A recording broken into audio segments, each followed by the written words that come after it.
और बच्चों कैसे हो आप लोग। उम्मीद करती हूँ अच्छे से हो। तो बच्चों हम लोगों ने लास्ट वीडियो में सत्ता के नए केंद्र को स्टार्ट करा था, जिसमें हम लोगों ने यहाँ यूरोपीय संघ के बारे में पढ़ा था। तो बच्चों मैंने आपको बोला था लास्ट क्लास में कि हम लोग नेक्स्ट वीडियो में आसियान के बारे में पढ़ेंगे। तो आज की वीडियो में हम लोग आसियान के बारे में पढ़ने वाले हैं। ठीक है बच्चों, तो हम लोग इस चैप्टर में 2 संगठन के बारे में पढ़ने वाले थे, जिसमें से मैंने यूरोपीय संघ को पढ़ा दिया है और आज मैं आपको आसियान के बारे में पढ़ाऊंगी। ठीक है, उसके बाद जो नेक्स्ट वीडियो आएगी उसमें मैं आपको चाइना के बारे में पढ़ाऊंगी, मतलब चीन के बारे में। ठीक है, तो माना जाता है कि ये जो 2 संगठन और चीन क्या हो सकते हैं, अमेरिका से आगे निकल सकते हैं आने वाले टाइम में, मतलब नए केंद्र हैं। ठीक है, कि जो क्या हो सकते हैं, अमेरिका को टक्कर दे सकते हैं, क्योंकि अमेरिका को टक्कर देना आसान बात तो नहीं है, बट इन तीनों से उम्मीद लगाई जा रही है कि दे सकते हैं। अब जो न्यू टॉपिक्स इसमें ऐड हुए ना बच्चों, उसमें जैसे कि एक संगठन ऐड हुआ है, ब्रिक्स ऐड हुआ है ना, और भी 2-3 संगठन ऐड हुए हैं। उसके अलावा आपके कुछ देश भी ऐड हुए हैं, जो मतलब अभी करंट में 2 साल पहले ऐड हुए हैं, जिसमें माना जाता है कि चीन के अलावा भारत, जापान, रूस, उसके अलावा दक्षिण कोरिया, जो क्या हो सकते हैं कि अमेरिका को टक्कर दे सकते हैं। तो वो न्यू टॉपिक्स हैं, उसके लिए मैं आपको अलग से वीडियो बनाऊंगी, क्योंकि इसमें बना दूंगी ना तो बुक में मिलेगा नहीं, तो सोचोगे मैडम ने वीडियो बना दी, कहाँ से बना दी पता ही नहीं लग रहा है ना। तो ठीक है, तो इसलिए मैं आपको पहले बुक के टॉपिक्स कवर अप करूंगी, देन जो पार्ट 4 आएगा ना, क्योंकि पार्ट 3 में तो चाइना के बारे में बताऊंगी, जो पार्ट 4 आएगा उसमें मैं आपको इस चैप्टर के न्यू टॉपिक्स को कराने वाली हूँ। ठीक है, तो वीडियो को स्टार्ट करते हैं, लास्ट तक बने रहिएगा ताकि आपको नेक्स्ट टॉपिक भी अच्छे से समझ आए। और जो बच्चे यूरोपीय संघ को नहीं पढ़ कर आए हैं वो लोग जाके पढ़ के आ जाए, क्योंकि वो नहीं पढ़ोगे तो आगे का टॉपिक नहीं समझ आएगा। ठीक है, तो स्टार्ट करते बच्चों। तो आसियान देखो क्या होता है, तो देखो पहले सबसे पहले देखो दक्षिण पूर्व एशिया। तो देखो बच्चों हम लोग किस में आते हैं, दक्षिण एशिया में आते हैं ना। तो देखो एक दक्षिण पूर्व एशिया भी है, उसके बारे में हम लोग देखने वाले हैं, क्योंकि दक्षिण पूर्व एशिया के देशों ने ही क्या बनाया था, आसियान बनाया था। क्या बनाया था, आसियान बनाया था। तो क्यों बनाया होगा, स्थिति खराब होगी, है ना। जैसे यूरोप की स्थिति खराब थी तो उन्होंने क्या बनाया, यूरोपीय संघ बनाया। ऐसे ही जो दक्षिण पूर्व एशिया है, इनकी भी स्थिति खराब हुई होगी, तभी इन लोगों ने बनाया होगा। क्योंकि किसी को भी संगठन होने का शौक थोड़ी चढ़ रहा है कि भाई संगठन बनाएंगे, संगठन के अंदर रह के काम करेंगे। कौन चाहता है, हर देश चाहता है कि अकेले मिलकर काम करें, है ना। संगठन तो मजबूरी में बनाना पड़ता है। तो देखो अब यहाँ पे देखो, तो दक्षिण पूर्व के देश जो थे क्या हुआ था उनके साथ। तो देखो पहला पॉइंट क्या लिखा है, दूसरे विश्व युद्ध से पहले और उसके दौरान, मतलब जब दूसरा विश्व युद्ध उससे पहले, दूसरे विश्व युद्ध से पहले का मतलब 1939 से पहले। क्या, 1939 से पहले, क्योंकि 1939 से 1945 के बीच में तो दूसरा विश्व शुरू हो गया था। ठीक है, तो उससे पहले का टाइम बोल रहा है और उसके दौरान। तो बेटा जो दक्षिण पूर्व एशिया के देश थे ना, वो बार बार वो किसके गुलाम थे, कुछ देश यूरोप के गुलाम थे और कुछ देश जापान के गुलाम थे। जैसे कि इंडिया किसका गुलाम था, यूरोपीय उपनिवेशवाद था, है ना। तो ऐसे ही दक्षिण पूर्व में भी कहीं कहीं पे यूरोप का कंट्रोल था, उपनिवेशवाद था, और कहीं कहीं पे जापान का था। तो क्या हुआ था बच्चों, जब ये सारे के सारे देश क्या हो गए, आज़ाद हो गए, किससे, उपनिवेशवाद से, तो इनकी जो राजनीतिक स्थिति थी और आर्थिक स्थिति थी बड़ी खराब थी। जैसे इंडिया जब आज़ाद हुआ था, इंडिया क्या था, इंडिया जीरो पे था, जीरो पे था ना। इंडिया की इकोनॉमी जीरो थी, इंडिया के पास कोई इनकम नहीं थी, कोई सोर्स नहीं था। कहाँ से इनकम आए, है ना, क्योंकि सारा का सारा तो हमारी सोर्सेज को बर्बाद करके जा चुके थे वो लोग, है ना, एक्सप्लोटेशन पूरी तरीके से कर चुके थे। तो 1947 में क्या हुआ, इंडिया आज़ाद हुआ। उसके बाद सबसे बड़ी चुनौती हमारे आगे क्या थी, विकास करना। ऐसे ही दक्षिण पूर्व के जो एशिया के देश थे, वो जब वो लोग आज़ाद हुए यूरोप के देशों से या जापान के देशों से, तो उनको ही बहुत नुकसान हुआ। उनकी राजनीति पूरी तरीके से ख़त्म हो चुकी थी, उनकी आर्थिक स्थिति खराब हो चुकी थी। अब उनके आगे एक चुनौती थी, क्या, कि राष्ट्र निर्माण की चुनौती थी, आर्थिक पिछड़ापन, इकोनॉमी में बहुत बैकवर्ड थे, और सबसे बड़ी चुनौती क्या थी, गरीबी। ये तो जो भी देश आज़ाद होगा ना, वहाँ की सबसे बड़ी प्रॉब्लम ही क्या होगी, गरीबी। इंडिया के पास थी और हर देश के पास थी। ठीक है, जो भी आज़ाद हुआ, तो आपको पता है मैक्सिमम देश उपनिवेशवाद रह चुके हैं, मतलब उपनिवेशवाद कोई ना किसी के ऊपर कब्जा कर रखा है। अमेरिका के ऊपर भी किया गया था, ऐसा नहीं है कि अमेरिका किसी का उपनिवेशवाद नहीं रहा है, अमेरिका भी यूरोप का उपनिवेशवाद रहा है। ठीक है, क्योंकि वहाँ पे जो वाइट लोग रहते हैं वहाँ के मेन लोग थोड़ी हैं, वहाँ के जो ब्लैक पीपल है वो वहाँ के मेन लोग हैं। जो वाइट लोग वहाँ पे दिखते हैं वो तो यूरोपियंस हैं। ठीक है, और मेन अमेरिका को डेवलप करने का श्रेय यूरोपियंस को ही जाता है। ठीक है, क्योंकि वो लोग टेक्नोलॉजी लेकर आए थे वहाँ पे। तो देखो शीत युद्ध के दौरान बेटा जो दक्षिण पूर्व के देश थे ना, एक तो उनके ऊपर सबसे बड़ा प्रॉब्लम क्या था 1945 के बाद, कि उनको किसी एक गुट में ना शामिल होने की वो हो गई थी, दबाव हो गया था कि या तो सोवियत संघ में शामिल हो जाए, तो अमेरिका में शामिल हो जाए, ना तो बर्बाद हो जाएंगे भाई, डेवलप नहीं कर पाएंगे अपने आप को। डेवलप करना है तो किसी ना किसी में शामिल होना पड़ेगा। जैसे यूरोपीय संघ ने करा, क्या करा, पूर्वी यूरोप चला गया सोवियत संघ के पास, पश्चिमी यूरोप किसके पास चला गया, अमेरिका के पास। अब दक्षिण पूर्व सोच में पड़ा भाई, हम किसके साइड जाएं, किसका विकास कर पाएंगे, ठीक है। तो ये बहुत बड़ी प्रॉब्लम थी, क्योंकि जो दक्षिण एशिया था उसने तो क्या करा था, वो बना लिया था, क्या बनाया था दक्षिण एशिया देशों ने, गुट निरपेक्षता बना लिया था। क्यों बनाया था, ताकि किसी भी गुट में शामिल ना होना पड़े। उसके अलावा बांडुक सम्मेलन हुआ था, वो लोग भी क्या हो गए, दोनों छोर से अलग हो गए। अब दक्षिण पूर्व के पास टेंशन भाई, हम लोग क्या करें, हम लोग दक्षिण एशिया में भी नहीं जा सकते क्योंकि वहाँ पे तालमेल नहीं है, और हम लोग वहाँ पे तालमेल बना नहीं सकते हैं क्योंकि तालमेल नहीं बन सकता था, तालमेल नहीं इतना हो पा रहा था। उसके बाद बांडुंग में भी नहीं जा सकते, करे तो करे क्या, सबसे बड़ी प्रॉब्लम। तो दक्षिण पूर्व के एशिया के लोगों ने मिलकर क्या बनाया, आसियान बनाया। क्या बनाया, आसियान, ठीक है। तो मैंने पहले आपको कंडीशन बताई, जैसे मैंने यूरोप की बताई थी कि यूरोप के देशों ने यूरोपीय संघ क्यों बनाया, ऐसे ही मैं आपको दक्षिण पूर्व के लिए बता रही हूँ कि दक्षिण पूर्व के देशों ने क्यों बनाया। तो मैं आपको बताऊंगी कि आसियान क्यों बनाया गया है। तो बच्चों देखो, जो आपको दिख रहा है ना ये बीच में, ये आसियान का फ्लैग है। देखो जरा, इसको ध्यान से देखना जरा, तो इसमें आपको क्या दिख रहा है, आपको 10 ये दिख रही होंगी लाइंस, बालियाँ, 1 2 3 4 5 6 7 8 9 10, ठीक है। तो बच्चों ये 10 बालियाँ किसका प्रतीक है, तो बच्चों ये 10 बालियाँ एकता का प्रतीक है। मतलब जब बेटा आसियान बनाया गया था तो कितने देशों से मिलकर बनाया गया था, आपको मैप से पता लग रहा है, झंडे से, कि 10 देशों से मिलकर बनाया गया था। जबकि मैंने आपको यूरोपीय संघ का बताया था, तो यूरोपीय संघ कितने देशों से मिलकर बना था, 12 देशों से मिलकर बना था, ठीक है। जबकि आसियान कितने देशों से मिलकर बना था, 10 देशों से। कौन से देश, दक्षिण पूर्व के देश। जबकि यूरोपीय संघ किससे बना था, पश्चिमी यूरोप के देशों से मिलकर बना था। मैं आपको पीछे का भी रिवाइज कराती जा रही हूँ ताकि आप लोग भूलो ना, याद रहे दिमाग में, ठीक है। तो आपको इस चैप्टर में, आपको इस वाली वीडियो में सब बताऊंगी, आसियान क्या होता है, आसियान में कितने सदस्य देश हैं, आसियान का शिखर सम्मेलन 2020 इसके बारे में बताऊंगी। उसके अलावा भारत आसियान के बीच संबंध कैसे हैं, सारी जानकारी दूंगी, ठीक है। इसलिए वीडियो में लास्ट तक बने रहिएगा ताकि कोई सा भी टॉपिक में आपको डाउट ना रहे, क्योंकि बेटा ये चैप्टर बहुत बोरिंग है। अभी कम से कम आपको ना 1-2 बार इसको पढ़ना पड़ेगा, क्योंकि मेरे को खुद ही बोरिंग लगता है, तो आपको तो बोरिंग लगेगा क्योंकि आप लोग फर्स्ट टाइम पढ़ रहे हो, ठीक है। तो आगे देखो, अब देखो, अब यहाँ से शुरू है मेन आसियान के बारे में। तो देखो बेटा, आसियान की फुल फॉर्म क्या होती है, दक्षिण पूर्व एशियाई राष्ट्रों का संगठन। बेटा 1 मार्क क्वेश्चन है, बहुत इंपॉर्टेंट है, आपको सबकी फुल फॉर्म पता होनी चाहिए। तो आसियान क्या है, दक्षिण पूर्व एशिया राष्ट्रों का एक संगठन है। इंग्लिश में बोलूँ तो इसका नाम क्या है, association of south east Asian nation, ठीक है। क्या, association of south east Asian nation, ठीक है। ये कब बनाया गया था, तो 1 अक्टूबर, यहाँ पे से सन लिखा है, मैं आपको डेट भी लिख देती हूँ, 1 अक्टूबर 1967 को क्या बनाया गया था, आसियान बनाया गया था। कितने देशों से मिलकर बनाया गया था, 5 देशों से। जबकि यूरोपीय संघ कितने देशों से मिलकर बनाया गया था, 12 देशों से। जबकि आसियान कितने देशों से मिलकर बना है, 5 देशों से। और इस पे हस्ताक्षर कहाँ पे किए गए थे, बैंकॉक में। तो बच्चों जो मैं मार्क कर रही हूँ ना, और बार बार रिपीट कर रही हूँ, ये 1 मार्क क्वेश्चन है। अभी मैं 1 मार्क क्वेश्चन की वीडियो बनाऊंगी, एमसीक्यूज की बनाती भी रहूँगी बीच बीच में, क्योंकि आपके 20 to 30 मार्क्स के आपके एमसीक्यू आने वाले एग्जाम में, तो एमसीक्यू को नहीं छोड़ना है, ठीक है। जो बच्चे थोड़ा सा मिड पे हैं, ज़्यादा अच्छे नहीं है पढ़ने में, ज़्यादा वीक भी नहीं है, वो बच्चे तो एमसीक्यू से नंबर ले लेंगे। 27 नंबर पासिंग चाहिए होते हैं, अगर अच्छे से एमसीक्यू करके आ गए तो 20 नंबर तो यहीं मिल जाएंगे, है ना। तो इस पर भी आपको थोड़ा सा फोकस करना है। उसके बाद बैंकॉक घोषणा पत्र पर इन्होंने हस्ताक्षर करे और आसियान की स्थापना की गई, ठीक है। तो बैंकॉक घोषणा पत्र पर हस्ताक्षर करने के बाद किसकी स्थापना की गई थी, आसियान की। कब की गई थी, 1 अक्टूबर 1967 को। तो जब स्थापना की गई थी तो 5 देश वो कौन कौन से थे, तो कौन कौन से थे, इंडोनेशिया, मलेशिया, फिलीपींस, सिंगापुर और थाईलैंड। तो बच्चों इनमें से जो 2 देश है ना, इंडोनेशिया और सिंगापुर, इन 2 देशों के पास इंडिया के जो संबंध है ना बेटा, बहुत अच्छे इन 2 देशों के साथ, इंडोनेशिया के साथ भी और सिंगापुर के साथ भी।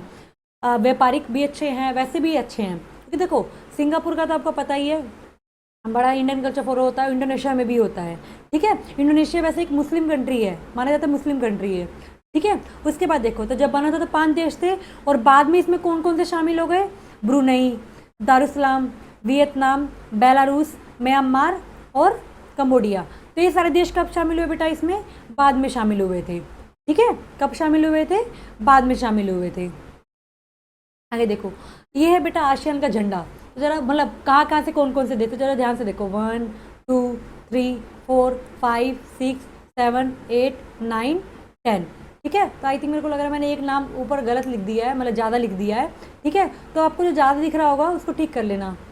ब्रुनेई, इंडोनेशिया, 1 मिनट, वियतनाम, उसके अलावा दारुसलाम, एक, हाँ बेटा इसमें दारुसलाम नहीं है। ठीक है, तो दारुसलाम को यहाँ से कट कर लेना, मैं भी यहाँ से कट कर देती हूँ, एक मैंने एक्स्ट्रा लिख दिया है, 10 होने चाहिए थे, तो यहाँ पे आपको 11 दिखा रहा है, तो ज़रा ध्यान से इसको वो कर लेना। मैं कट कर देती हूँ यहाँ से, आप लोग भी कट कर लेना। देखो इसको कट कर लो दारुसलाम को, क्योंकि आपको लर्न करके चले जाओगे तो वो दिक्कत हो जाएगी। ठीक है, तो इसका आपको कट कर लेना है ताकि आप लोग इसको याद ना कर लो। तो कौन कौन से देश थे? सिर्फ ब्रुनेई, वियतनाम, बेलारूस, म्यांमार और कंबोडिया। इसके अलावा 5 ही और 5 ही है। ठीक है, तो ध्यान रखना। आगे देखो, ये है आपका मैप। मैप में देखो ये लाओस, ये Myanmar, Thailand, Singapore, Malaysia, Indonesia, Brunei, Philippines, Vietnam and Cambodia. ठीक है बच्चों, तो ये देश है जिनसे मिलके क्या बनाया गया था? आसियान बनाया गया था। तो बेटा देखो, दक्षिण पूर्व में ही आपका चाइना भी आता है, बट चाइना इसमें शामिल नहीं हुआ। चाइना ने बोला मैं अकेले विकास करूंगा। ठीक है, चाइना भी शामिल हो सकता था, बट वो शामिल नहीं हुआ कि मैं अकेले विकास करूंगा। उसके बाद देखो बेटा, आसियान बनाने के उद्देश्य क्या थे? आसियान क्यों बनाया गया? तो देखो आसियान क्यों बनाया गया, तो देखो कोई भी संगठन क्यों बनाया जाता है? कभी भी कोई संगठन आ जाए ना, अगर तुम लोग को याद ना रहे कि क्या लिखे भाई, क्या होंगे उद्देश्य, तो 2-3 टॉपिक तो याद रखो हमेशा। शांति बनाए रखने के लिए, उसके अलावा बातचीत करके मतलब अपनी आर्थिक विकास करने के लिए, है ना, शांति से विकास करने के लिए। उसके अलावा और क्या हो सकता है? व्यापार करने के लिए। ये सब चीज़ें तो होती है जिसके लिए संगठन बनाए जाते हैं, तो कुछ कुछ चीज़ें तो सेम ही आएंगी। तो देखो पहला पॉइंट क्या लिखा है? आर्थिक विकास करने के लिए बनाया गया था, जिससे इसकी सामाजिक और सांस्कृतिक विकास किया जा सके। क्यों? क्योंकि ये सारे के सारे किसी न किसी के उपनिवेशवाद थे। कौन?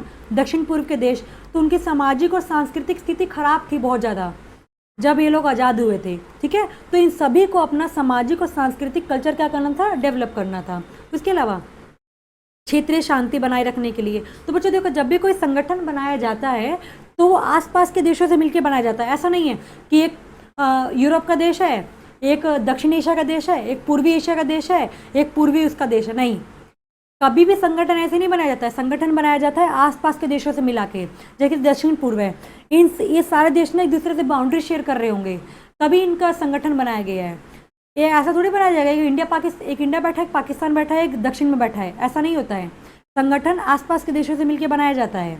ठीक है, तो देखो आसियान क्या है? आसियान एशियाई देशों से और विश्व शक्तियों को राजनीतिक और सुरक्षा मामलों में राजनीतिक मंच प्रदान करता है। तो बच्चों देखो, इसका एक उद्देश्य और क्या था?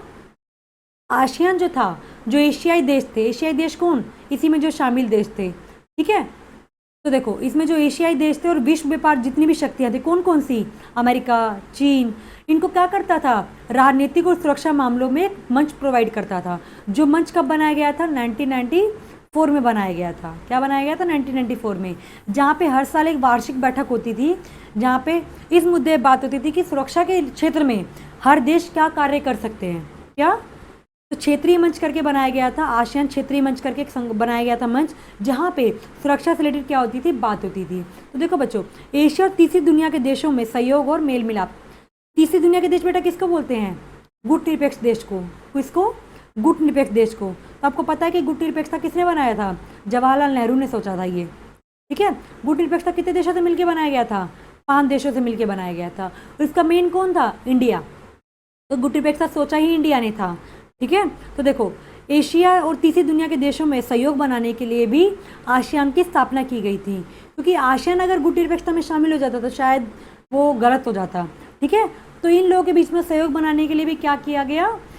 आसियान की स्थापना की गई। आगे देखो, इसके बाद आसियान की बेटा कुछ विशेषता भी है, थोड़ा सा डिटेल में यहाँ पे लिखा हुआ है। इतना आपको डिटेल में इसलिए लिखा गया है तो एग्जाम में आ जाए ना, तो आप पॉइंट पॉइंट लिख के ना छोड़ के आ जाए, इसलिए मैंने तो डिटेल में ही लिख दिया इसको। तो देखो आसियान क्षेत्रीय सुरक्षा समुदाय जो बनाया गया था, क्या?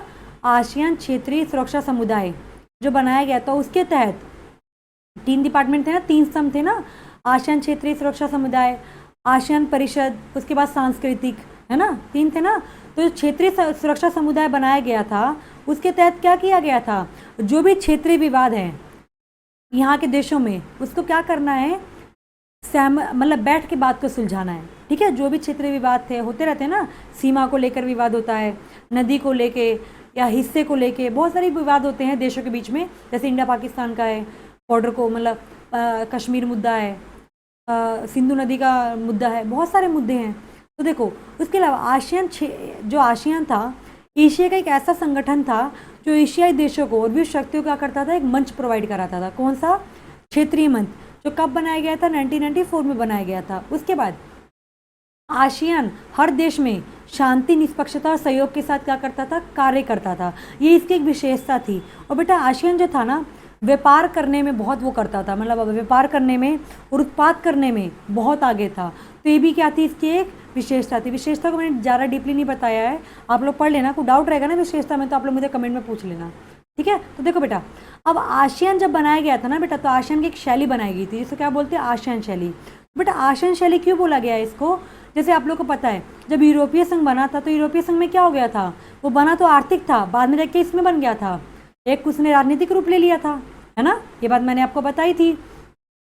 तो जो यूरोपीय संघ की तरह आसियान संगठन ने अपना कोई अंतर्राष्ट्रीय लक्ष्य रखा। अंतर्राष्ट्रीय मतलब इसने कोई अपनी एक मुद्रा नहीं बनाई, कोई स्थापना दिवस नहीं बनाया, कोई राष्ट्रीय गान नहीं बनाया, सिर्फ एक झंडा इसका था। तो जब भी कोई संगठन बनता है ना बेटा, उसका झंडा तो जरूर बनता है। तो झंडा कोई राजनीतिक का प्रतीक नहीं है, बट मुद्रा, राष्ट्रीय गान, स्थापना दिवस, ये सब किसके रूप हो जाते हैं, राजनीतिक के। तो जब भी कोई संगठन एक कुछ सब कुछ बना लेता है तब ऐसा होता है।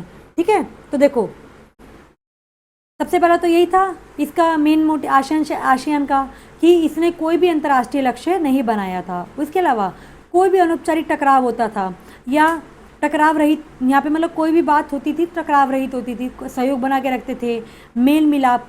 ये भी पता है, ये सबसे बड़ा ना बेटा आसियान का सबसे प्लस पॉइंट था कि यहाँ के देशों में ना मेल मिलाप बहुत था। मेल मिलाप मतलब कोऑर्डिनेशन बहुत अच्छा था, और सारे के सारे देश सहयोग में मिलकर काम करते थे, और टकराव रहित था। टकराव रहित का मतलब यहाँ पे ना वो नहीं होता था, जेलसी नहीं थी कि इसमें जो भी देश शामिल है कोई आगे निकल गया तो कोई पीछे रह गया, यही होता है ना देश में, किसी की जीडीपी ज़्यादा हो गई, किसी की जीडीपी कम हो गई, बट यहाँ पे इसको लेकर कभी झगड़ा नहीं होता था, यही इसका प्लस पॉइंट था।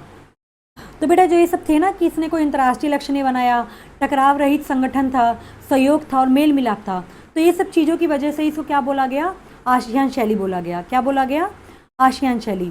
जबकि यूरोपीय संघ क्या हो गया था, एक राजनीतिक रूप बन चुका था।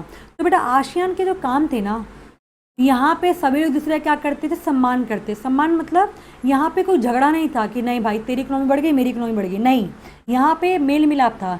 इसलिए जो आसियान का झंडा एकता का प्रतीक माना जाता है, क्योंकि यहाँ पे एकता बहुत थी लोग, मतलब देशों के बीच में। तो देखो ये अलग अलग नेम है, उनके झंडे हैं। ठीक है, आगे देखो। तो बेटा देखो आसियान को भी 3 भाग में बांटा गया है। आसियान सुरक्षा समुदाय, जैसे कि यूरोपीय संघ को बांटा गया था ना 3 भागों में, यूरोपीय आर्थिक सहयोग संगठन, यूरोपीय परिषद सहयोग संगठन, यूरोपीय आर्थिक सहयोग बांटा गया था ना। तो ऐसे ही आसियान को भी 3 भाग में बांटा गया है, आसियान सुरक्षा समुदाय, आसियान आर्थिक समुदाय और आसियान सामाजिक सांस्कृतिक समुदाय। तो बेटा यहाँ से पूछता है, यूरोपीय संघ के आपके नहीं पूछेगा डिफरेंट सम, बट यहाँ से डीपली पूछ लेगा। ठीक है, तो इस पर थोड़ा सा ध्यान देंगे हम लोग। तो कितने हैं, 3 बनाए गए हैं। आगे देखो, तो सबसे पहले कौन सा है आपका, आर्थिक समुदाय है, इसको पढ़ते हैं सुरक्षा समुदाय। तो सुरक्षा समुदाय में क्या था बेटा, क्षेत्रीय विवादों को सैनिक टकराव तक ना पहुंचना। मतलब अगर कोई विवाद होता है देशों के बीच में तो वो झगड़ा नहीं, मतलब झगड़े में ना बदले, मतलब कि वो मतलब सेना के बीच में झगड़ा ना हो जाए, बात वहाँ तक पहुँचे ना, बातचीत करके ही मैटर क्या हो जाए, सोल्व हो जाए। उसके बाद इसमें इस समुदाय का मेन मोटिव क्या था, हर सदस्य देश में क्या हो, शांति बनी रहे, निष्पक्षता रहे, सहयोग रहे और हस्तक्षेप ना करे कोई किसी के मामले में। ठीक है, मतलब कोई किसी के देश में इंटरफेरेंस नहीं करेगा, जैसे यूरोपीय संघ कर रहा था वैसे नहीं करेगा। राष्ट्रों के आपसी अंतर, मतलब अगर कोई अंतर मतलब हर देश में क्या है, अलग अलग विकास हो रहा है ना, जितने भी आसियान में देश थे कोई आगे रह गया कोई पीछे रह गया, तो इसकी क्या करना है, हर किसी को सम्मान करना है। ठीक है, क्योंकि कोई पीछे रह गया तो वो भी आगे आ जाएगा। तो सुरक्षा समुदाय का मेन मोटिव यही था, अगर कोई झगड़ा होता है, कोई भी बात होती है, तो उसको सैनिक टकराव में ना बदला जाए, बातचीत करके ही मैटर को सुलझा लिया जाए। उसके बाद सुरक्षा और विदेश नीतियाँ बनाई गई ताकि उसमें तालमेल बनाया जा सके। उसके बाद इसी को लेके सुरक्षा समुदाय में मतलब झगड़े का रूप ना ले ले, इसके लिए एक मंच बनाया गया। क्या? 1924 में आर्थिक आसियान क्षेत्रीय मंच, जिसके तहत हर साल बैठक होती थी आसियान की। क्या होती थी? बैठक, ताकि अगर कोई मुद्दा है ना तो उसको यहाँ पे लाके डिस्कस किया जाए, ठीक है, ताकि उस मैटर को बातचीत के द्वारा क्या करा जाए, सुलझाया जाए। तो ये क्या थे इसके सुरक्षा समुदाय के कुछ पॉइंट्स से। आगे देखते हैं, ठीक है, आगे देखो आप लोग। आगे क्या है? आर्थिक समुदाय। ये क्या कार्य करता था आसियान में? तो बेटा ये क्या करता था, इसका मेन आर्थिक है तो समझ गए, इकोनॉमी से रिलेटेड, मतलब कि जो व्यापारिक क्षेत्र था उसको देखना, आसियान देशों का जो बाजार था उसमें क्या टैक्स रहेगा, कितना रहेगा, ये सब। उसके अलावा उत्पादन आधार, उत्पादन आधार मतलब किसका प्रोडक्शन ज़्यादा करना है, किसका प्रोडक्शन कम करना है, तो ये सारे कार्य कौन देखता था? आर्थिक समुदाय देखता था। यहाँ पे इस इलाके में सामाजिक और आर्थिक विकास को करना, विवादों को बातचीत के द्वारा सुलझाना, श्रम, निवेश, सेवाएं, मुक्त व्यापार, इन सब में क्या करना? बनाने में काम करना। इसके अलावा आसियान के साथ अमेरिका और चीन ने भी ये काम करे, क्या पहल करी, किस चीज़ की? व्यापार करने की साथ में। तो आसियान के साथ चीन और अमेरिका भी क्या करता है? व्यापार करता है, क्योंकि आसियान एक इतना अट्रैक्टिव संगठन था जिसने बहुत तेज़ी से क्या करा? विकास करा, ठीक है। अब उसके बाद देखो थर्ड कौन सा संगठन था? आसियान सामाजिक सांस्कृतिक समुदाय। इसका मेन क्या था? आसियान देशों के मध्य सामाजिक और सांस्कृतिक मेल मिलाप को बनाए रखना, इसके अलावा शांति बनाए रखना, इसके अलावा टकराव की जगह बातचीत को बढ़ावा देना, ठीक है। तो ये सब क्या थे इसके मेन पॉइंट्स थे, ठीक है। उसके अलावा देखो, अब देखो बच्चों, आसियान विजन 2020, मतलब जब इसकी 2020 में बैठक हुई थी आसियान की, तो उससे कुछ मुद्दे थे, मतलब उस टाइम पे मुख्य बातें क्या क्या कही गई थी आसियान में। तो मैंने आपको बताया था 1994 में मंच बनाया गया था, है ना बच्चों। और एक ये भी बोला गया था कि हर साल आसियान की क्या होगी? एक बैठक होगी, ठीक है। तो 2020 में जो बैठक हुई थी इसके तहत कौन कौन सी, उसमें क्या क्या मुख्य बातें हुई थी? तो सबसे पहले क्या हुआ था? आसियान विजन 2020 में अंतर्राष्ट्रीय समुदाय में आसियान की बहिर्मुखी भूमिका की प्राथमिकता दी जाएगी। बहिर्मुखी मतलब अब इसमें और भी देश आके शामिल हो सकते हैं। और भी देश मतलब जैसे कि भारत भी इसमें कंट्रीब्यूट कर रहा है, जैसे कि ये भारत ने 1991 में पूरब की चलो और नीति अपनाई थी, है ना, जिसके तहत क्या था? दक्षिण पूर्व के देशों के साथ क्या करना? व्यापार करना। उसके अलावा दूसरा मुख्य बिंदु क्या था इस वाले में? टकराव की जगह बातचीत को बढ़ावा दिया जाएगा। उसके अलावा इन लोगों ने, आसियान ने कंबोडिया में जो टकराव हुआ था उसको बातचीत से सुलझा दिया। उसके अलावा पूर्वी तोमर में एक संकट आया था, या पूर्व एशिया में संगठन आया था, इन सारी बातों को उन लोगों ने बातचीत के द्वारा ही सुलझा लिया। तो जब ये सब टकराव होने लगे ना, तभी 1991 में एक बात बोली गई कि हर साल आसियान की एक बैठक की जाएगी, ताकि अगर आसियान में जितने भी देश हैं, अगर उन दोनों के दूसरे से किसी भी चीज़ में प्रॉब्लम होती है तो वो लोग यहाँ पे आके बात करेंगे। उसके अलावा आसियान एशिया का एक ऐसा संगठन है जो एशिया और विश्व शक्तियों को राजनीतिक मंच उपलब्ध कराता है। राजनीतिक मंच मतलब इसने एक राजनीतिक मंच बनाया था ना, कब? 1994 में, जिसमें सुरक्षा से रिलेटेड क्या करी जाती थी? बातचीत करी जाती थी, ठीक है। उसके बाद देखो आगे,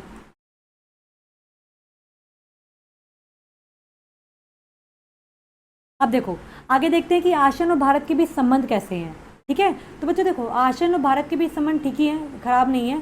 तो देखो पहले तो भारत और चीन इसमें इंटरेस्टेड नहीं थे, किसमें? आसियान में। बट धीरे धीरे क्या होने लगे? इंटरेस्टेड होने लगे, क्योंकि चीन तो आपको पता है दक्षिण पूर्व में ही आता है, बट वो इसमें शामिल नहीं हुआ। चीन को लगता था कि कुछ नहीं होगा, ये लोग विकास नहीं कर पाएंगे। भारत को भी लगा छोटा मोटा संगठन है, कोई बड़ी बात नहीं है। बट बाद में जाके इन लोगों ने अपना एक अलग ही वो बना लिया, मतलब एक इमेज बना ली, क्योंकि बहुत तेज़ी से विकास करने लगा। तो देखो आसियान और भारत के बीच व्यापार को लेके अच्छे खासे, मतलब इंडो व्यापार होता है, मेनली किसके साथ होता है? सिंगापुर और इंडोनेशिया के साथ होता है, ठीक है। उसके बाद देखो, भारत और आसियान ने आतंकवाद के मुद्दे पे दोनों ने मुद्दा उठाया, क्योंकि भारत और आसियान दोनों को लगता था कि आतंकवाद गलत है। उसके बाद भारत और आसियान के बीच एक ऐतिहासिक समझौता हुआ, जिसमें शांति, सहयोग और विकास को बढ़ावा दिया गया, ठीक है। मतलब एक समझौता किया गया जिसके तहत भारत, दक्षिण एशिया और दक्षिण पूर्व एशिया के बीच क्या किया जाएगा? शांति से बात की जाएगी। उसके अलावा भारत आसियान को बेटा, भारत आसियान का पश्चिमी पंख है, मतलब भारत को हेल्प कौन करता है? आसियान करता है। जबकि जापान और दक्षिण कोरिया पूरब से आसियान का पूर्वी पंख है, ठीक है। मतलब दोनों साइड से आसियान के पास कुछ है। मतलब भारत का क्या है, भारत आसियान का पश्चिमी पंख है, जबकि जापान और दक्षिण क्या है, उसका पूर्वी पंख है। पूर्वी पंख मतलब दोनों साइड उसको हेल्प करने के लिए या उसका व्यापार करने के लिए देश बैठे हुए हैं। आगे देखो,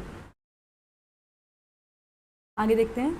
तो देखो बच्चों, यहाँ पे मेरा इसमें मैं कुछ आपको डेट्स बता देती हूँ जो इसमें इंपॉर्टेंट है, ठीक है, जैसे मैंने आपको इसमें बताई थी। तो कुछ मैप है जो आपको पता है। तो देखो, सबसे पहले एक रिवीजन कराती हूँ फटाफट जो हम लोगों ने पीछे पढ़ा। तो देखो, सबसे पहले क्या हुई थी, आसियान की स्थापना हुई थी, है ना, कब हुई थी, 1 अक्टूबर 1967 में क्या हुई थी, इसकी स्थापना हुई थी। इसका पूरा नाम क्या है, दक्षिण पूर्व एशिया राष्ट्रों का संगठन, इंग्लिश में क्या बोलते हैं, the association of south east Asian nation. 1984 में बेटा इसमें ब्रुनई और दारुसलाम क्या हो गया था, शामिल हो गया था। उसके अलावा 1995 में वियतनाम इसमें शामिल हुआ। 1999 में इसमें कंबोडिया, लाओस और म्यांमार को भी क्या किया गया, शामिल किया गया। तो बेटा आसियान का जो मुख्यालय है वो कहाँ पे है, जकार्ता में है। और जब इसने घोषणा पत्र पर हस्ताक्षर करे थे तो कहाँ पे करे थे, बैंकॉक में किए थे। ये है आसियान के इंपॉर्टेंट पॉइंट। जैसे मैंने आपको यूरोपीय संघ में वो बता दी थी ना टाइमलाइन, तो वैसे मैंने आपको यहाँ पे भी टाइमलाइन बता दिया है, ताकि आप लोग 1 मार्क क्वेश्चन में इस चीज़ को पढ़ के चले जाना, इनफ रहेगा, ठीक है। तो देखो, अब आसियान का जो टॉपिक है यहाँ पे हमारा खत्म हो जाता है। अब जो नेक्स्ट वीडियो आएगी बच्चों, उसमें हम लोग चीन के बारे में पढ़ेंगे, ठीक है, कि चीन कैसे अमेरिका को आने वाले टाइम में टक्कर दे सकता है, क्योंकि चीन ने बहुत तेज़ी से विकास करा। आपको पता भी है चीन इंडिया से भी बहुत अच्छा खासा विकास करता है, और चीन यूएनओ में स्थायी सदस्य भी है, क्योंकि चीन की इकोनॉमी ने बहुत तेज़ी से विकास करा, बहुत तेज़ी से, थोड़ा नहीं बहुत तेज़ी से विकास करा। और आने वाले टाइम में कहा जाता है कि 2040 तक जो चीन है अमेरिका से आगे निकल जाएगा, उसकी इकोनॉमी वर्ल्ड में सबसे बड़ी इकोनॉमी होगी, ठीक है। तो ये सब चीज़ें मैं नेक्स्ट वीडियो में बताऊंगी। आज की वीडियो कैसी लगी कमेंट में मुझे बताना बच्चों, अपने दोस्तों को शेयर करना ताकि वो लोग भी अपडेट होते रहें, ठीक है। तो चैप्टर कैसा लगा है, आप लोगों को कोई टॉपिक में डाउट रहेगा तो मुझसे पूछ लीजिएगा कमेंट में, ठीक है। उसके अलावा चैनल को सब्सक्राइब करना, वीडियो को लाइक करना, क्योंकि उसी से पता लगेगा कि आप लोग कितना हम लोग को प्यार कर रहे हो, कितना आप लोग वीडियो देख रहे हो हमारी, ठीक है बच्चों। अपने दोस्तों को भी शेयर करना। Thank you everyone.